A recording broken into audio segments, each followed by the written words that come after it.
தெய்வம் நீ என்று உணர் யூடியூப் சேனல் உங்களை அன்புடன் வரவேற்கிறது.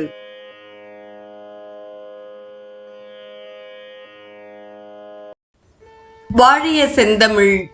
அன்பு நிறை உள்ளங்களுக்கு அன்பார்ந்த வணக்கங்கள். வாழ்ந்து காட்டிய வள்ளல்கள் வரிசையில் சுவாமி சிவானந்தரின் வாழ்க்கை வரலாற்றை தொடர்ந்து அவர் எழுதிய ஹிந்து விரதங்களும் விழாக்களும் என்ற நூல் குறித்து நாம் சிந்தித்துக் கொண்டிருக்கிறோம். இன்றைய நிகழ்வில் வைகுண்ட ஏகாதசியின் பெருமை குறித்து சிவானந்தர் கூறும் கருத்துக்களை நாம் தொடர்ந்து சிந்திப்போம். மார்கழி மாதத்தில் வைகுண்ட ஏகாதசி வருகிறது. விஷ்ணு கோவில்களில் பயபக்தியுடன் இது கொண்டாடப்படுகிறது. சாந்திராயன பகுதியின் 11வது நாளான ஏகாதசியில் உபவாசம் மேற்கொள்ள வேண்டும் என்று சொல்லப்பட்டிருக்கிறது.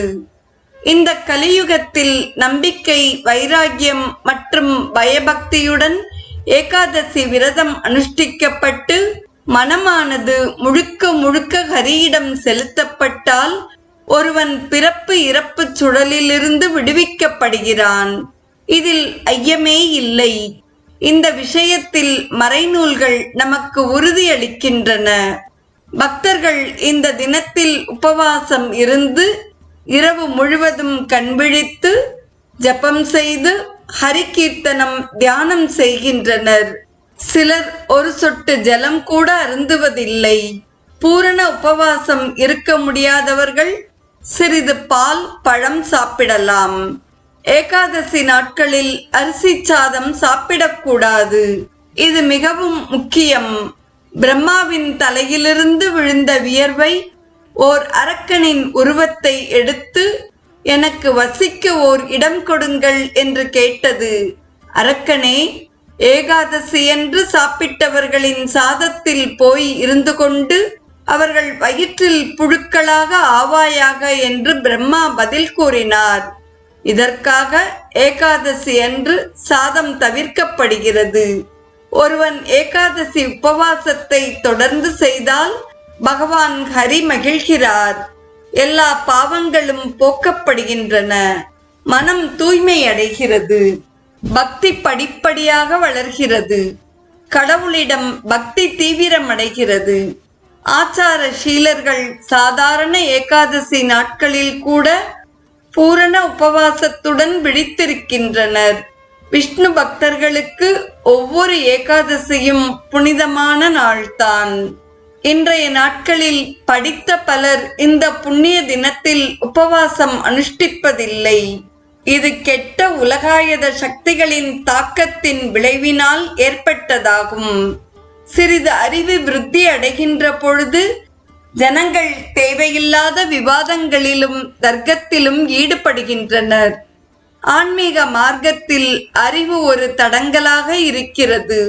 இருதயத்தை பயன்படுத்தாமல் வெறும் அறிவை மட்டும் வளர்த்தவர்கள் ஒவ்வொரு படித்தரத்திலும் சந்தேகப்படத் தொடங்குகின்றனர். அவர்கள் வழி தவறி போய்விடுகின்றனர். எல்லாவற்றிற்கும் அவர்கள் ஏன், எப்படி என்ற விளக்கம் கேட்கின்றனர். எல்லா நிகழ்ச்சிகளுக்கும் அவர்கள் விஞ்ஞான விளக்கத்தை வேண்டுகின்றனர். நிரூபணங்களுக்கும் யூகங்களுக்கும் அப்பாற்பட்டவர் ஆண்டவன். மிகுந்த பக்தி, மரியாதை மற்றும் இதய தூய்மையுடன் ஒருவன் சமயத்தை அணுக வேண்டும். அப்பொழுதுதான் உள்ளங்கனி நெல்லிக்கனி போல சமயத்தின் நுட்பங்கள் அவனுக்கு தெரிய வரும். தந்தையை நிரூபிக்க வேண்டுமென்று எவராவது தனது தாயை கேட்பார்களா? உபவாசம் காமத்தை அடக்குகிறது. அது உணர்ச்சிகளை கட்டுப்படுத்துகிறது. புலன்களையும் அது அடக்குகிறது. மனதையும் இதயத்தையும் அது தூய்மைப்படுத்துகிறது. ஏராளமான பாவங்களை போக்குகிறது. மனிதனின் பரம விரோதியான நாக்கை உபவாசம் கட்டுப்படுத்துகிறது.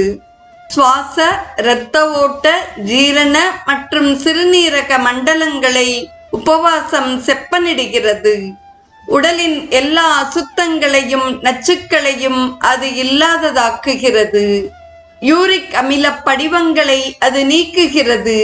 அசுத்த தங்கம் கொள்கலத்தில் இட்டு திரும்ப திரும்ப உருக்கப்பட்டு தூய்மைப்படுவது போல அசுத்த மனமும் அடிக்கடி உபவாசத்தால் தூய்மையாக்கப்படுகிறது. இளம் திடகாத்திரமான பிரம்மச்சாரிகள் எப்பொழுதெல்லாம் காமம் அவர்களை தொல்லைப்படுத்துகிறதோ அப்பொழுதெல்லாம் உபவாசத்தை மேற்கொள்ள வேண்டும். அப்பொழுதுதான் மனம் அமைதியடைந்து அவர்களுக்கு நல்ல தியானம் வாய்க்கும். உடல் மண்டலத்தை அமைதியாக்கி தீவிர தியானம் பயில்வதுதான் உபவாசத்தின் முக்கிய நோக்கமாகும். புலன்களை உள்முகமாக்கி மனத்தை இறைவன் பால் பதியுங்கள். உங்கள் வழியை காட்டி ஆன்மீக பாதையில் ஒளியை காட்டி அருளுமாறு இறைவனிடம் பிரார்த்தனை செய்யுங்கள்.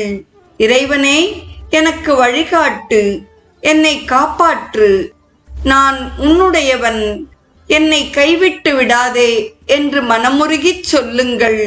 உபவாச நாட்களில், முக்கியமாக ஏகாதசி தினங்களில் இந்த சாதனையை கடைபிடியுங்கள்.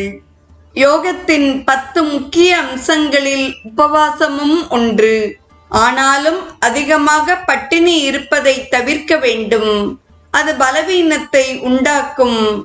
உங்கள் பகுத்தறிவை பயன்படுத்துங்கள்.